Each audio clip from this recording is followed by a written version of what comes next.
En este taller vamos a ver nociones teóricas y prácticas, ¿ya? Entonces, primero vamos a ver la teoría de situaciones didácticas, que es la primera que se ve cuando uno realiza estudio en didáctica en la matemática. Posteriormente vamos a ver la ingeniería didáctica, que es una metodología de enseñanza y a la vez es una metodología de investigación. Y finalmente, ustedes van a hacer una actividad después de todo lo que hemos visto, que utilicen lo que yo voy a conversar lo que vamos a discutir en estas clases, en este taller. Bien, entonces vamos a dar inicio y para empezar lo que yo quiero decirles es lo siguiente. El plan de la presentación va a ser el origen de la teoría de situaciones didácticas. Vamos a ver nociones basales y fundamentos de la teoría de situaciones o fases de la TSD, que es la teoría de situaciones didácticas. Vamos a ver un ejemplo y una actividad. Olvidé decir que al final de todo el taller les voy a entregar un resumen impreso de todo, pero si ustedes quieren tomar nota no hay problema, ¿ya? De todo lo que ven. Entonces, parto con una pregunta para conocerlo un poco. ¿Qué creen ustedes que es la didáctica o la didáctica de la matemática? ¿Qué han escuchado ustedes al respecto? Quiero que dialoguemos un poco para después yo entregar algunos conocimientos o nociones basales de la teoría. ¿Qué idea tienen ustedes? ¿Qué han escuchado? ¿Qué creen que es la didáctica de la matemática? Yo creo que es el arte de enseñar. ¿Ya? El arte de enseñar. Enseñar para lograr aprendizaje. ¿Ya? Bien. ¿Alguien más quiere aportar algo? Enfocar los objetivos de matemática, enfocarlo de otro punto de vista. Como dice la palabra didáctico, más haciendo, más concreto, más Bien. haciendo juego. Bien. ¿Qué más? Yo pienso que tiene que ver con el proceso de enseñanza, como las metodologías que uno puede aplicar para poder lograr efectivamente los objetivos de aprendizaje de nuestros estudiantes. Claro. Sí. ¿Alguien más? Bien, bueno, la didáctica de la matemática es una disciplina científica y además se hace investigación en didáctica de la matemática. Es decir, todo lo que ustedes hicieron es cierto, pero nosotros lo que hacemos en didáctica de la matemática es tomar datos. O sea, no solamente quedarme con la idea de que algo funciona, sino tomar datos y buscar evidencias al respecto. Evidenciar. Entonces, las investigaciones en didáctica de la matemática tienen enfoques cualitativos, cuantitativos y mixtos, de ambos.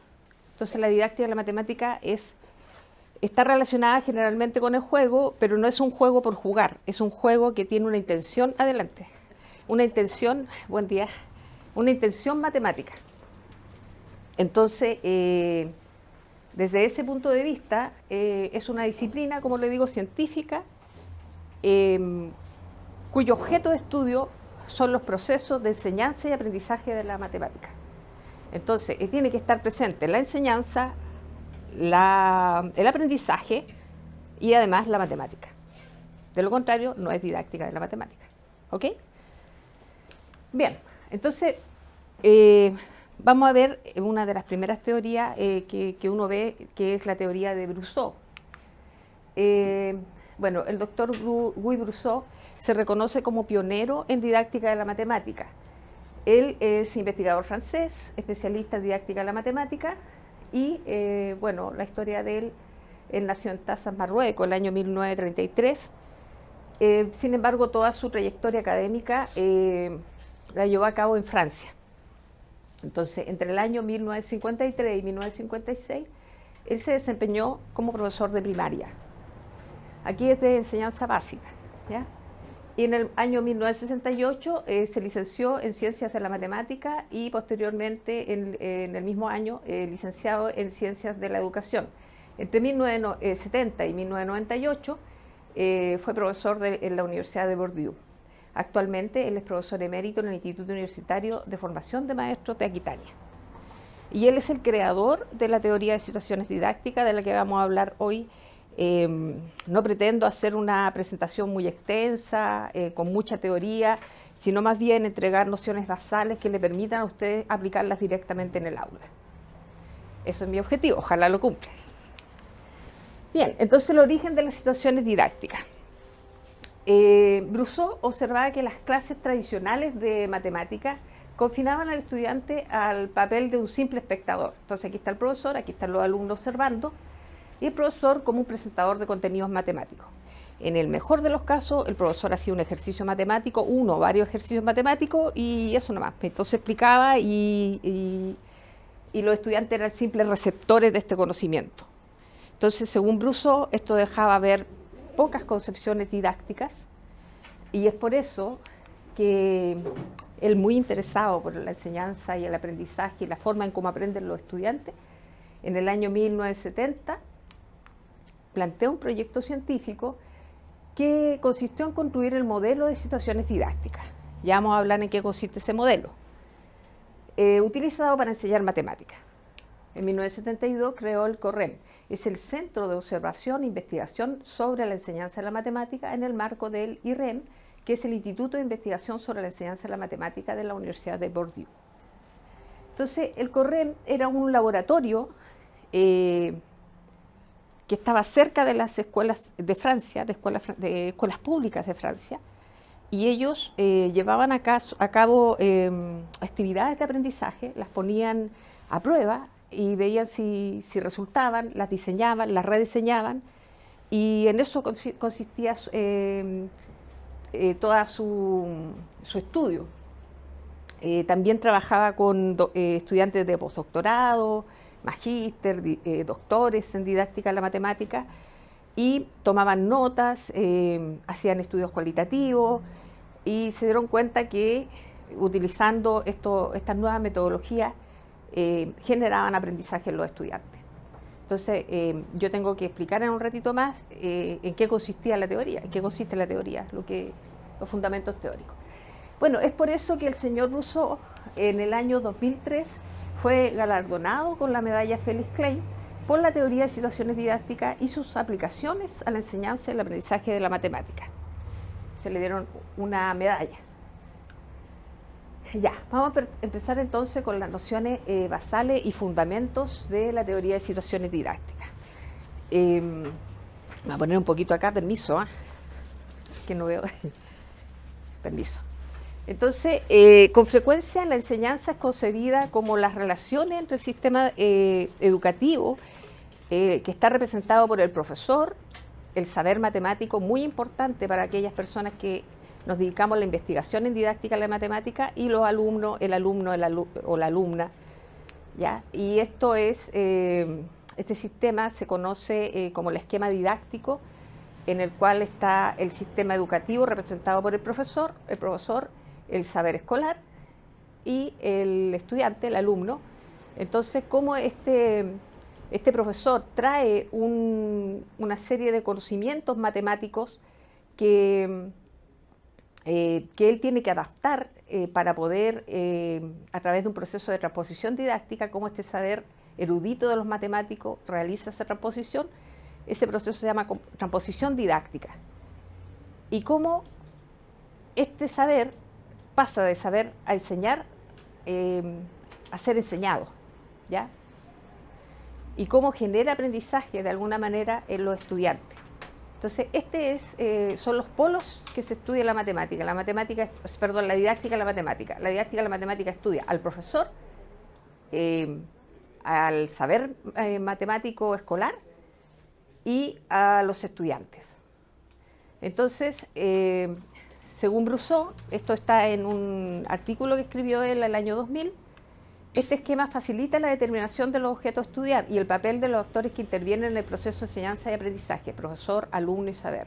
O sea, el esquema es muy sencillo. Está el profesor, están estos tres polos, el alumno y el saber. Eso es lo que estudiamos. Lo complejo es todo lo que hay en la sala de clase, ¿no es cierto? Ustedes lo conocen, lo saben y porque son profesores, la mayoría de ustedes. Entonces, ¿cuáles son las nociones basales de la teoría de situaciones didácticas? ¿Qué es una situación didáctica? Ya, una situación didáctica es un conjunto de relaciones establecidas entre un alumno, un grupo de alumnos, un cierto medio o actividad, problema y el profesor. La situación didáctica es construida intencionalmente con el fin de lograr que los alumnos se apropien de un conocimiento matemático. No, pase nomás, no se preocupe. A ver, dicho en palabras simples, la situación didáctica es, eso es lo que dice la literatura, ¿ya? Más adelante yo le voy a mostrar toda la información, de dónde saqué esta información. En palabras simples, la situación didáctica es la escena completa. Usted se imagina la escena, está el profesor, está el alumno, está el saber matemático, las interacciones que ocurren entre el profesor y el alumno y la matemática que está presente ahí. Bien, esa es la situación didáctica. Ahora, ¿por qué se llama teoría de situaciones didácticas? Porque no solamente está esa situación didáctica, sino además hay otras situaciones. Por ejemplo, la situación didáctica. Y esta es fundamental porque generalmente lo que hacemos los profesores que no tenemos conocimiento, que no tienen conocimiento en didáctica de la matemática, es hacer el problema al estudiante. El alumno va y le dice, yo tengo este problema. ¿Y qué hace el estudiante? El profesor lo resuelve. Entonces la situación didáctica dice que eso no tiene que hacer. Esta va a ocurrir cuando el profesor logra que el alumno interaccione con el problema planteado. Se espera que el conocimiento a ser aprendido emerja a partir del trabajo del alumno. Por lo tanto, el profesor no debe dar respuesta al problema, pero sí puede orientar el trabajo del estudiante. Entonces, usted plantea un problema, una actividad, pero esa actividad tiene que estar hecha de tal forma que usted no le dé respuesta al estudiante, sino que el estudiante lo resuelva. Cuando usted logra que el estudiante lo resuelva, entonces esto en didáctica se conoce como devolución. Yo no voy a dar tantos conceptos didácticos porque se van a confundir. Entonces voy a decir las cosas esenciales, ¿ya?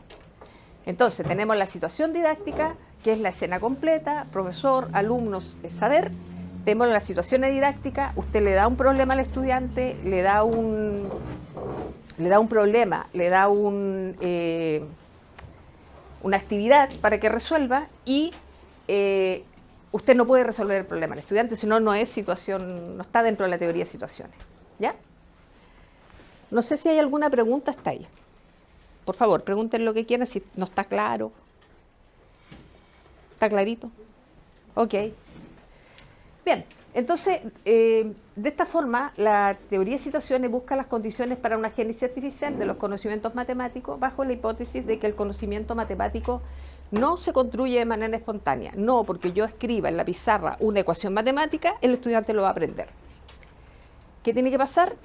En didáctica nosotros decimos que el estudiante tiene que construir el aprendizaje. Él tiene que hacerlo, no nosotros.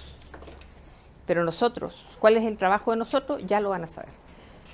Los dejo ahí. Entonces, debido a las características propias de los conocimientos matemáticos, la teoría de Brousseau contempla otras situaciones que se tienen que dar si usted va a trabajar con la teoría de situaciones. ¿Ya? Entonces, ¿cuáles son esas? Perdón. La situación acción, formulación, validación, institucionalización.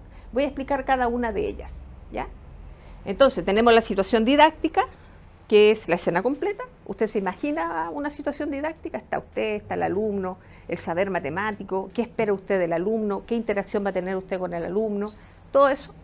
La situación didáctica, que usted le da el problema al estudiante y espera que el estudiante lo resuelva sin que usted le dé pista, sino lo oriente, pero él tiene que resolverlo, ¿ya? Y está la fase de acción. Entonces, ¿en qué consiste la fase de acción, formulación, validación, institucionalización? La fase de acción, como ustedes ven ahí, las niñitas trabajando, el estudiante trabaja con el problema, ¿ya? Y aplica conocimientos previos de tal manera que pueda abordarlo. O sea, una pregunta común que hacen los estudiantes, los profesores, o los futuros profesores, porque yo hago clase a futuros profesores, profesores, ¿qué pasa si yo hago un problema y el estudiante no lo aborda? Es que no es para ese estudiante, porque a lo mejor usted no estaba pensando en un estudiante de séptimo, o de octavo, o de primero, o de segundo. Entonces uno, para crear la situación, para crear la secuencia didáctica, lo que uno tiene que hacer es preguntarse si el estudiante va a resolver ese problema. Es lo primero, ¿no es cierto? Es como lógico. Entonces, en la fase acción, usted espera que el estudiante trabaje con el problema que usted plantea, la actividad que usted plantea. Esta etapa es adidáctica. Usted sabe que usted no puede dar respuesta al estudiante. El docente no interviene. El alumno se responsabiliza de su aprendizaje. El alumno se espera que el problema que usted plantee, el estudiante use varias estrategias, ¿ya? Va a ver si ciertas estrategias sirven, si otras no. Pero el estudiante es el que tiene que trabajar y usted va a trabajar elaborando la secuencia didáctica. Ese va a ser su trabajo. Bien, entonces, algo importante de aclarar acá es que generalmente las personas piensan que la situación didáctica el profesor no hace nada. Entonces se tergiversan los términos, porque sí tiene que hacer algo, tiene que estar presente, orientar, no dar pistas, sí, ¿ya? Pero tiene que estar presente. Bien. Luego viene la fase de formulación. Sí, dígame. En la primera parte usted dice que tiene que estar presente, igual, por ejemplo, si uno tuviese dudas sobre un conocimiento previo, que no necesariamente tiene que ver con el problema en sí, pero pregunta algo así, uno puede intervenir. ¿Te consideraría bien intervenir en ese caso? Claro, lo que pasa es que cuando uno crea la secuencia didáctica, tiene que prever que el estudiante tiene ese conocimiento previo. No, pero si tiene dudas sobre el conocimiento previo. Sí, yo creo que puede hacerlo, tendría que hacerlo, porque si no, no va a funcionar la secuencia didáctica. No va a funcionar, ya vamos a decir lo que es una secuencia didáctica, pero me estoy adelantando, es el trabajo que usted le da a la actividad, ¿ya? Pero se espera que uno, antes de crearla, como ya conoce el curso, sabe qué saben y qué no saben los estudiantes. Pero bueno, yo creo que en esa condición yo pienso que sí hay que decirle, porque si no, no va a poder efectuar la actividad, ¿ya? Bien, entonces tenemos la etapa de acción donde el estudiante resuelve el problema, ¿ya? Sin que usted le diga cómo. Esa es la clave, ¿ya? Después el estudiante en conjunto solo o en conjunto con sus compañeros formula un mensaje y comunica este resultado a sus compañeros, ¿ya? Y después viene una etapa de validación, ¿ya? Donde, tal como lo dice la palabra, el estudiante se valida con los profesores, con el profesor y con los estudiantes. Entonces, aquí dice, el estudiante convence a uno o varios de sus compañeros de la validez de sus afirmaciones. Al interactuar con el profesor y sus compañeros puede llevarlo a reformular o descartar las hipótesis iniciales. Entonces, vuelvo atrás. Acción, actúa con el problema. Formulación, formula un mensaje.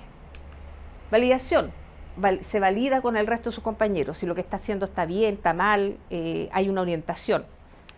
Institucionalización, y aquí viene el profesor. El profesor saca conclusiones a partir del trabajo producido por los alumnos y otorga un estatus oficial a un saber matemático que emergió durante la actividad propuesta en la clase y que podrá ser reutilizado en otros contextos. ¿Ya? Vuelvo atrás. Acción, el estudiante actúa con el problema. Formulación, formula un mensaje. Validación, se valida con sus pares. Institucionalización, el profesor institucionaliza el saber a qué quería llevar. ¿Se entiende? ¿Alguna pregunta? Bien, entonces... Doctora, disculpe, ¿podría darnos un ejemplo concreto en que podamos ver cada una de las...? Sí, claro, viene el ejemplo. Espera un momentito, ya viene el ejemplo. Entonces, mire, usted dirá, bueno, pero si yo esto a veces lo he hecho en clase. Pero la clave es que no está sistematizado. Lo que hizo Brousseau fue sistematizar. Dijo, aquí vamos a tener una fase que se va a llamar acción, una que se va a llamar validación, ¿cuál es la otra? Formulación, validación, institucionalización. Y yo, cuando preparo la clase, tengo que prever que estas, activar, se dice en didáctica, activar estas fases. Si no logro activarla, entonces tengo que rediseñar mi secuencia didáctica. ¿Ok? Bien. Yo elaboré, esto es creación propia, un esquema para hacerlo más simple todavía, que quedara clarito. Tenemos la situación didáctica, que es la escena completa, profesor, alumno, saber. Secuencia didáctica, que es la actividad o problema que tiene que proponer usted. Y esta secuencia didáctica tiene que activar la fase acción, donde está el estudiante y una situación didáctica. Formulación, donde trabaja el estudiante con sus compañeros y eso con sus compañeros. Y la validación estudiante y profesor. Institucionalización, el profesor. Al final del taller yo voy a entregar un documento que tiene un resumen de todo lo que yo he dicho, para que se lo lleven, ¿ya? Pero igual, si están tomando nota, es importante porque voy a dar una tarea más ratito. Por lo tanto, si algo no queda claro, me gustaría que lo dijeran antes de continuar con la clase. Adelante. Buen día. ¿Alguna pregunta? ¿Está clarito? Bien. Ahora viene el ejemplo. Entonces el ejemplo, yo voy a mostrarles este ejemplo y yo quiero que ustedes identifiquen la fase acción, formulación, validación, institucionalización, si pueden, y me dicen más ratito, conversamos acerca de eso.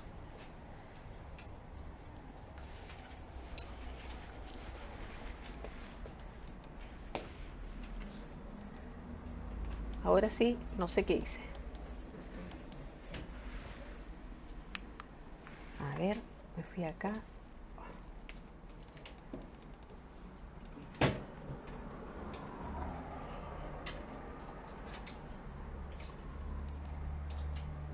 Esperan un ratito.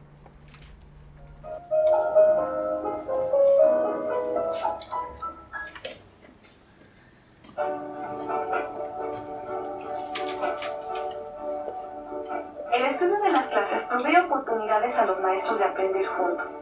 Vamos a echar un vistazo a cómo se implementan en esta escuela.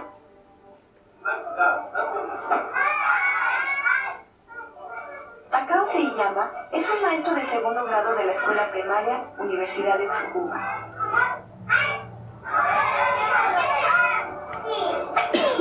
El señor Seiyama piensa que los estudiantes no estarán felices aprendiendo a menos que él mismo esté feliz enseñando. ¿Qué es lo que los estudiantes piensan de su maestro?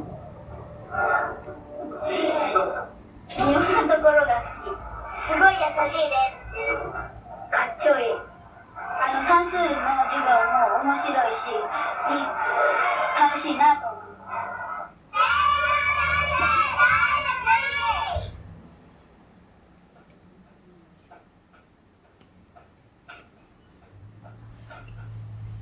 Las clases han terminado. Es el atardecer y el señor Seiyama está trabajando solo, escribiendo algo en el pizarrón. Está haciendo planes para la clase que presentará en una semana. La clase para esta unidad se enfoca en sustraer a un número de 3 dígitos un número de 2 dígitos. Parece ser algo diferente a las preguntas ordinarias, en donde resuelves el problema y llenas la pregunta. Él va a utilizar una forma diferente de enseñar restas utilizando problemas de restas llenando los espacios en blanco en donde solo se sabe el resultado. 足し算が数式の1つ、2つを隠すだけなんですね。今回私の場合は3桁と2桁の全部を隠してしまおうと思うんです。答えは別に式を考えなきゃいけないというパターンなので、それだけでも子供は最初引きつけられるんじゃないかなと思うんです。 Hacer que los estudiantes se motiven con un problema de resta llenando los espacios en blanco no era el objetivo único de la clase. Él quería que los estudiantes encontraran ciertas reglas ocultas en las respuestas de los problemas. La primera regla es que el minuendo y el sustraendo se incrementan en 1.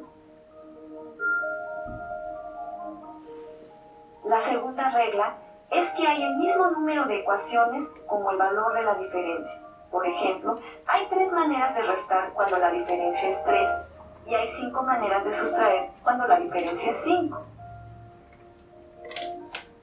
Si los estudiantes conocen estas reglas, pueden encontrar todas las combinaciones posibles de minuendos y sustraendos más rápidamente. そうだし、El señor Hosomizu, supervisor de matemática, visita al señor Seiyama. El señor Seiyama le pide sus opiniones de cómo proceder con la clase. 答えと素数が一致してますね。この決まりをこの順番でやっていけば続くんじゃないか。仮にあとは子供に応じて使ってくればさ、無理にこうやって押し込めんじゃなくてさ、子供の考えをかけて自由に動かしながら、先生はどっかに投げかけないと。そう。まずなんか気づいたことないんですよ。先生が一番いいのは自分が楽しくないと子供が楽しくない。だから夢中になっちゃって怖いのはね、見えなくなってるところがあるから、これって授業を組み立てる前に誰かに相談しとくの。本当で、それで制約数でいろいろな人にとって自分が作る前に話しかけてるからいいな。答えが1の場合、2の場合、3の場合とやっていくうちにある規則が見つかるんです。その規則を子供たちが発見した瞬間を楽しみに待ちたい、期待したいし、その言葉を拾ってみんなに広げて、で、じゃあ答えが9の場合は何個式ができるんだろうねっていうこの一言を言えるかどうかが勝負だと思う。El señor Seiyama quiere que sus estudiantes descubran las reglas ocultas en las respuestas. ¿Será posible que el maestro guíe a sus estudiantes al punto de descubrir estas reglas? じゃあ、ね、アメリカ、青かやろう。始めよう。はい。これ、虫食い山のね、死角のところなんだけど、ちょっと今からね、どんな虫食い山かここにこう作ってみますから。La clase experimental se llevó a cabo una semana después y fue atendida por un número de observadores, incluyendo maestros de otras escuelas. ここはね、2つです。Toda la ecuación está oculta con excepción de la respuesta. Es como un rompecabezas. El señor Seiyama captó exitosamente el interés de la mayoría de los estudiantes. どんな数が入るでしょうかっていう問題。じゃあまず考えてみよう。はい、頑張って。リコがいっぱい作っていいって聞いてるけど、いっぱいできそう？そうだね、そこは。あ、そう、3個しかできないのAlgunos estudiantes obtuvieron una respuesta rápidamente. Otros están teniendo dificultades. Todavía no pueden encontrar la solución más simple. 100 menos 97. はい、それではこれから発表してもらいます。はい、まだあるのね。はい。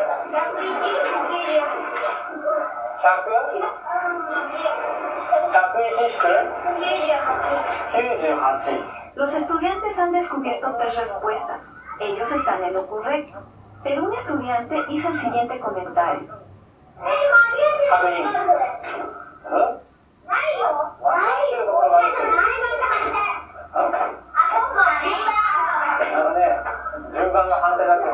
Los estudiantes descubrieron que el orden de las ecuaciones debería ser reacomodado. Ese era otro punto que el señor Seiyama quería que sus estudiantes aprendieran por sí mismos, porque esto los llevaría a descubrir la regla de que tanto el minuendo como el sustraendo se incrementan por 1. ちょっと問題をね、ここで変えてみます。答え5の場合で四角の数考えてみて。Los estudiantes empezaron a escribir sus respuestas de inmediato. 100 menos 95 fue la primera ecuación con la que dieron. Justamente es la primera ecuación escrita en el pizarrón. 次行きますけども、こっちは聞きます。例えば最初、これやり方って言ったんだけど、どうやってこれ作ったと思う？はい、どうぞ。1の位が多くなるたびに、下の95、96、97、98とかの数が多くなるんです。これいくつ打ったの？1か。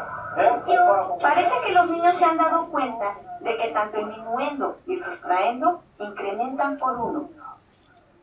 先生ね、はい、じゃあ始めてって言ったら、トーがね、すぐポンって言ったことがある。なんて言ったかわかる？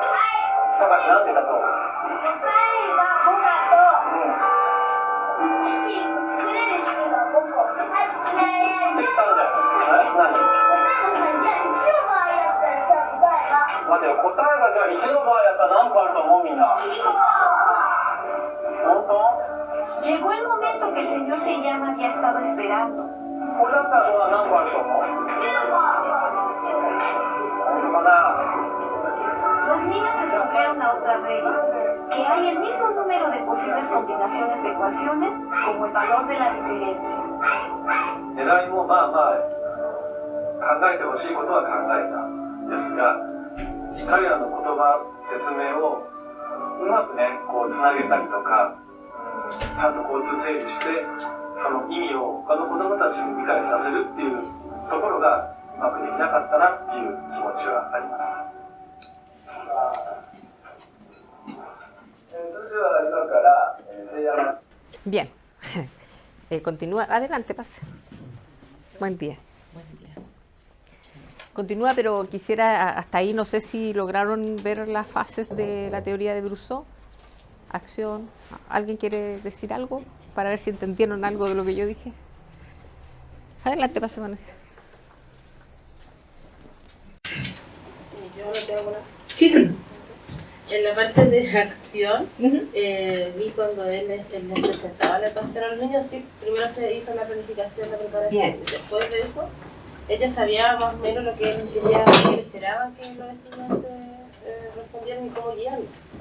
Entonces, para la acción presentó la primera ecuación y le puso los papelitos en blanco y ahí los guió para que pudieran encontrar el minuendo y ir sustrayendo para poder llegar a esa ecuación. Después la formulación, los compañeros empiezan a dar las respuestas, empiezan a ellos a compartir, a decir, está mal, es que cuando el niño dijo está mal ordenada esta ecuación y empezó a ordenarla de 101, de 100, 101, 102.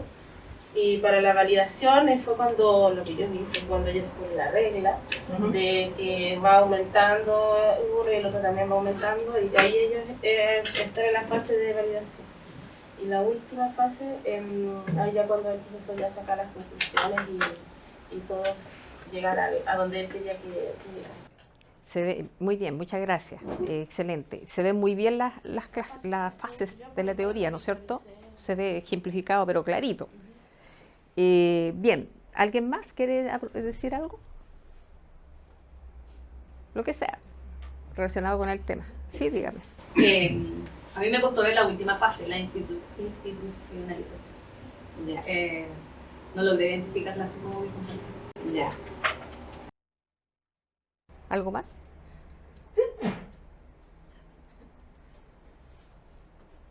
Bien, bueno, el objetivo era que ustedes identificaran las fases y yo supongo que a esta altura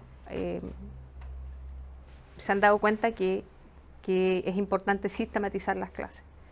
El profesor preparó su clase, ¿ya? Las clases se preparan, no se improvisan.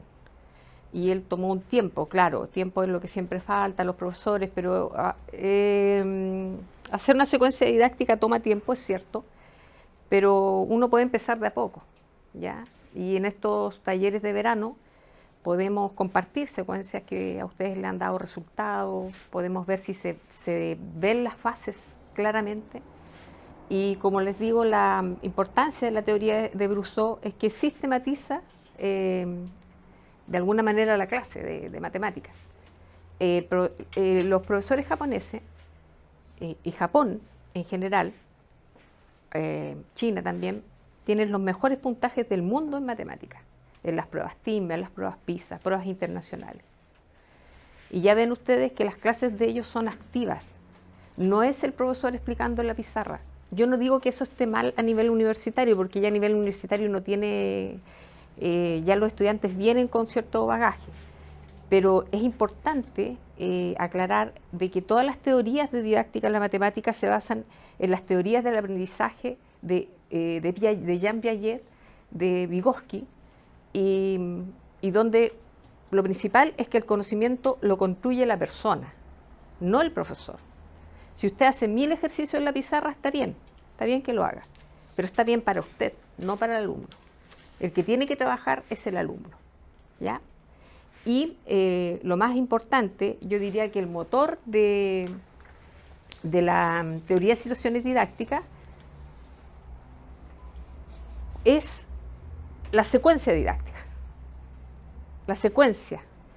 La actividad que usted tiene que planear de tal forma de que se vean estas fases, así como en la clase del profesor japonés, que se vean en la sala de clase, ¿ya? En el aula, en la actividad.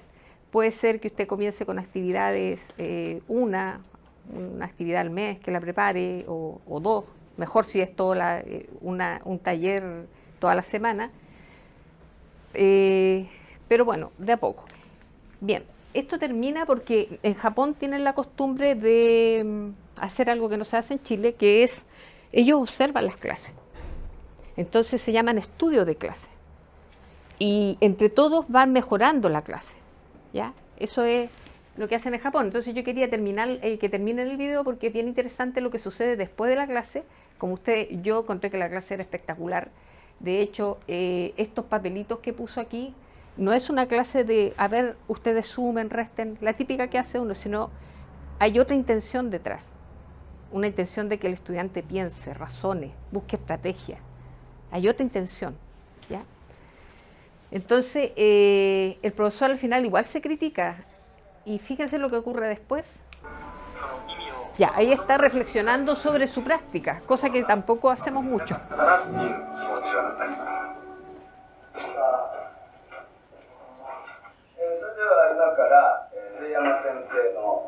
Después de la clase en la escuela, el señor Seiyama tuvo una reflexión. 面白いことに普段よく算数ができる子ほど最初できてなかったんですね。なぜかってことを後から子供に聞いたんですけど、できる子ほど答えが3になる場合の一の位の数から考えちゃってる。例えば、聞かれる数が1で下は8だとかで、意外にできちゃった子っていうのはもう数を全体的に捉えてる。聞かれる数と行く数の差が3だから100と90だポーンと出ちゃってるんですね。今回はさほどな El señor Seiyama analiza el por qué algunos niños tuvieron dificultades. Un maestro propone una forma alternativa de presentar el problema. なんで1でやらないのかなと思ったらそのわけは私はなんで1がいいかなと思ったら今日やりたいこういうところの内容が1で全部説明できちゃうのねできない子なんかこれが一番悩むんじゃないのこっちから考えていくのやっぱり9-8は1とかね1でやっとくとねこういうのがヒントになるのできないの今日の場合3でやっても27、8人はパッとできたのでまあ、確かに最初から手がつかなかなか分かんないのが10人ぐらいでいったんですけど、まあ、この割合からしたら3でもそうだったらよかったんじゃないかなって思いますこれ以外にないっていうことの説明はどう El señor Tsubota, vicepresidente, hizo el siguiente comentario.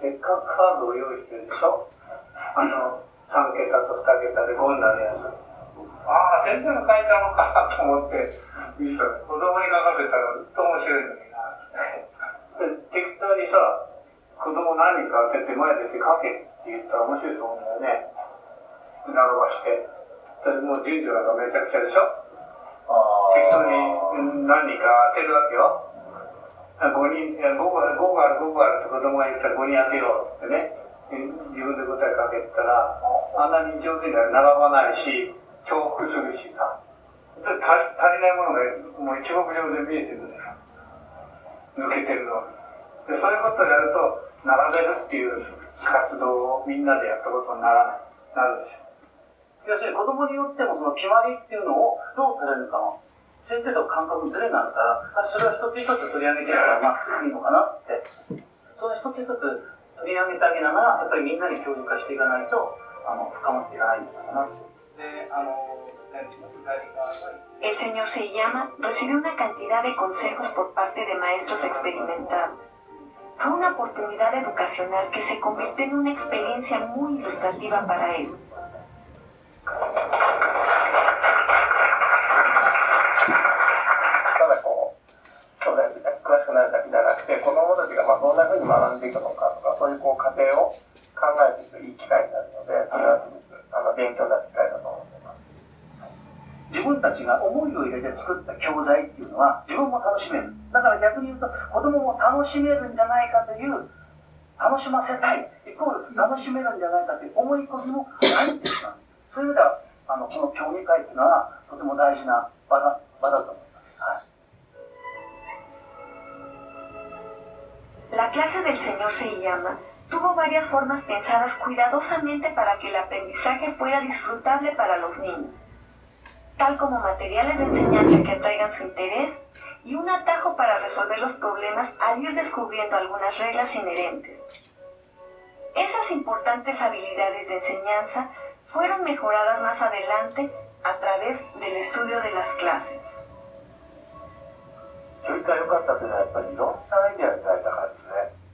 いろんな考え方、いろんな見方っていうのを授業者が持っているほど子どもたちは幸せなんですね。つまり先生が受け入れてくれる範囲が広がるからです。どうしても先生がこれをやりたいと思うとですね、子どもに、なんていうんですかね、線路に乗っかるように誘導するわけですね。それをいかに誘導しないで子どもを発見できるかっていうことが最も大事で、それを工夫するところが事業研究ですね。人に見られるという前提がないとですね、そこまでは考えないと思います。見る人はですね、たくさんの先生の授業を見ることで、先生の方が一通りじゃないということに気づきますね。で、自分でやってることを振り返ることになると思います。それから子どもが発表するアイデアを聞いてですね、子どもってなんて、素晴らしいんだろうということに気がつくと思いますね。Ya, ahí.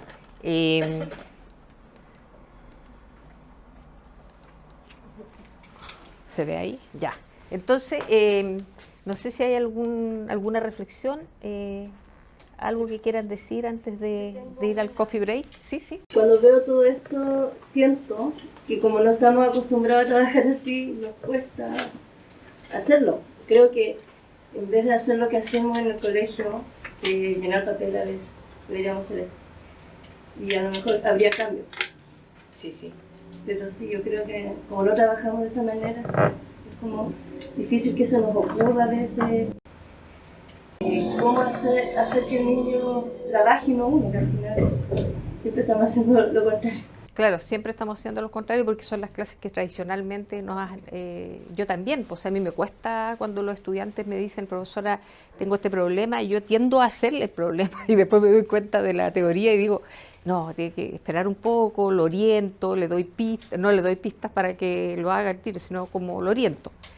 Pero es difícil cambiar esa forma que a uno le enseñaron así, entonces uno replica eso.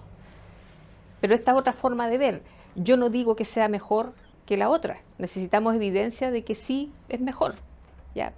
Personalmente hay un montón de personas que utilizan esta metodología y me han dicho que les da resultado. O sea, sin duda que si usted tiene los alumnos trabajando en clase, no va a tener desorden. Pero tiene que ser una actividad motivadora, que realmente ellos puedan abordar. ¿Ya? ¿Alguien más?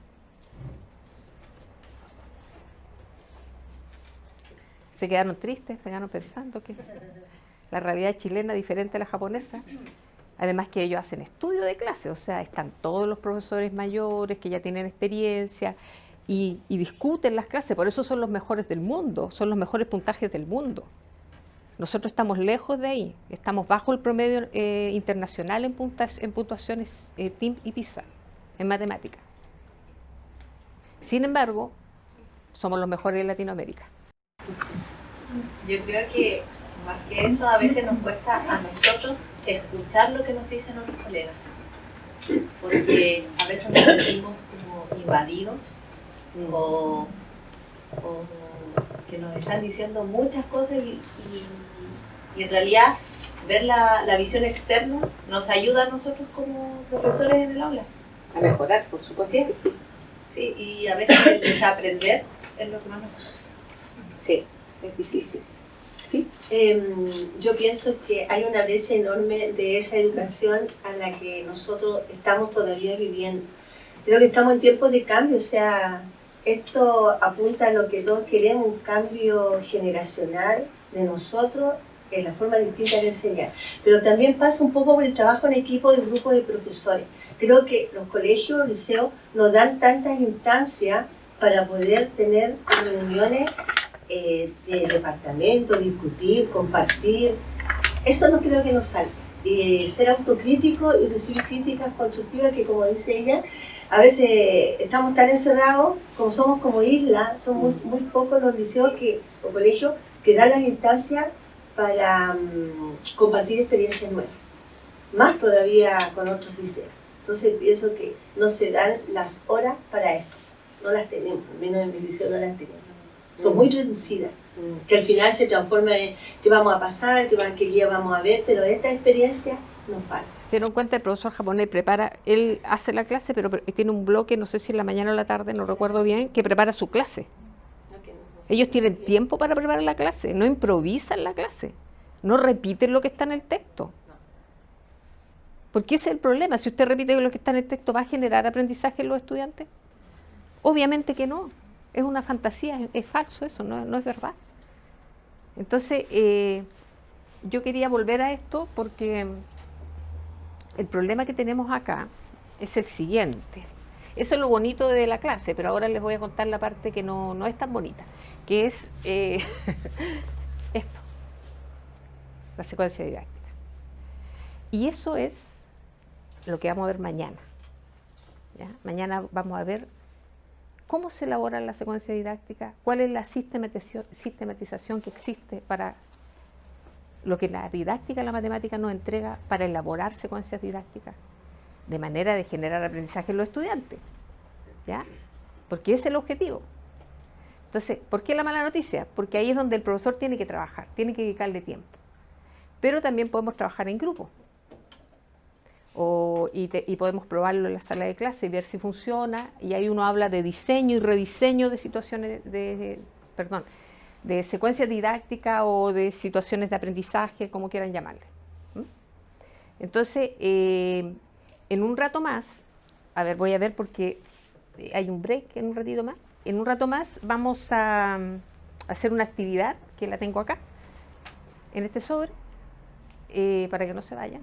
Que es para que refuercen con mayor ya se vayan, pero muy convencidos de que esto realmente es bueno, de que puede funcionar y que sí, lo más probable es que funcione, ¿ya? Entonces, no sé si alguien más quiere acotar algo.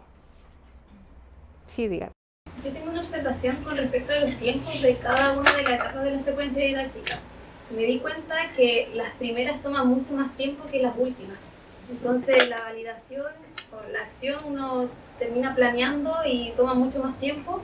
La formulación también tomó una parte de la clase que era bien amplia, pero después ya al final la institucionalización, la del profesor. Ya terminó siendo algo muy simple para él, pero súper fácil de comprender para los alumnos porque era algo concreto. Algo muy simple. Entonces eso igual como nos permite ver como una forma de la clase que tenemos que darnos el tiempo para. Sí, y tiene que darse el tiempo para, y de hecho se estudia, o sea, uno hace un estudio previo antes, sistematiza la clase. Uno dice, ¿qué va a decir el alumno? Ya eso lo vamos a ver mañana. ¿Qué va a decir el alumno? Le hago un adelanto. ¿Qué va a decir el profesor? ¿Cuál es la responsabilidad del profesor? ¿Cuáles son las responsabilidades del alumno? ¿Cuál es la actividad que voy a proponer? Esta actividad está considerando los conocimientos previos del estudiante, o es una actividad que nadie la va a resolver porque los conocimientos previos no lo tienen. Eso es importante. Es una actividad que van a abordar los estudiantes. Y hay otra cosa más interesante todavía, que es ponerse en el lugar de lo que va a responder el estudiante. Eso es lo más difícil en esta parte de la didáctica de la matemática, en esta parte de la teoría de situaciones didácticas. O sea, ya no es el profesor, como tradicionalmente hace su clase, escribe en el pizarrón, dice voy a hacer unos ejercicios para que los niños entiendan y se va. No, esta clase usted tiene que pensar mucho, tiene que reflexionar mucho y ojalá entre pares, porque es mejor. Y entonces, Para finalizar, situación didáctica, la escena completa. Usted se imagina la situación. Estoy aquí en la clase, como yo preparé esta clase, me imaginé qué iban a decir ustedes, qué voy a decir yo, estamos recién conociéndonos, suponía que no iban a hablar mucho, todas esas cosas. A algunos profesores les gusta opinar más y todo eso yo puse en la situación. Está los alumnos, está el profesor, bueno, ustedes en el caso son colegas, está la actividad que voy a proponer en un rato más. Yo ya hice el análisis a priori pensando qué van a responder ustedes y vamos a contrastar con lo que yo hice, vamos a ver si realmente eso funciona. Entonces esa es la situación didáctica, es la escena completa, los tres polos, profesor, saber matemático y alumno, nada más. Ustedes dicen, no, es que yo tengo problema porque los niños son muy desordenados. Eso no lo estudia la didáctica. La didáctica estudia el saber matemático, el aprendizaje del estudiante y el profesor, conocimiento del profesor. ¿Ya? Esta situación didáctica es la escena completa, esta es la actividad que usted va a proponer, la secuencia didáctica, esta es la fase, ¿no es cierto? No se olviden acción, formulación, validación, institucionalización. ¿Cuál es la gracia de esto? Que sistematiza la clase, ya la clase no es improvisada, ¿ya? Entonces yo al final del taller, el último día del taller, si ustedes no vienen se van a perder el material porque está todo clarito explicado y hay una actividad que tienen que hacer, ¿ya? ¿Alguien más quiere decir algo para ir cerrando? Sí, una consulta. Sí, sí. ¿Esta teoría es propia de la didáctica de la matemática o es más general? No, es de la didáctica de la matemática. Y ahí quiero hacer un alcance. Nosotros en didáctica de la matemática, si no hay matemática, no es didáctica de la matemática. Hay personas que hablan de la didáctica sola ya pasó hace 400 años con Comenius, que decía que hay que enseñar de todo a todos. Pero en didáctica de la matemática, que ya ha evolucionado bastante, nosotros vemos y tocamos los objetos matemáticos, nosotros trabajamos con la matemática. Tiene que estar presente la matemática. Así que es bueno hacer esa aclaración. Gracias, Luisa, por la pregunta. Buena pregunta esa. Sí, dígame. ¿Hay material que nos pueda usted entregar? Claro. O sea, ahora, así como link, como libros. Sí, el último día de la clase, es que si no, no van a venir. No. Tengo todas las referencias donde hay libros gratis, que usted lo puede bajar. Hay mucho material. Yo a futuro también quiero crear material propio que les pueda ser de utilidad. Todo mi esfuerzo está focalizado en que sea de utilidad para la sala de clase, ¿ya? Porque yo soy profesora de matemáticas, profesora de Estado de matemáticas. Y bueno, yo siempre soñaba que me dictaran cursos donde yo ocupara en matemáticas, que hablaran de la matemática. Entonces, ahora estoy aquí porque tanto pedirlo lo tengo que hacer yo. Bien, ¿alguna otra cosa antes de ir? ¿Todo bien? No hay dudas, ¿verdad? No. Ya, porque la actividad que viene tiene que estar clarito esto. ¿Sí? Ya, perfecto, nos vamos al coffee break entonces.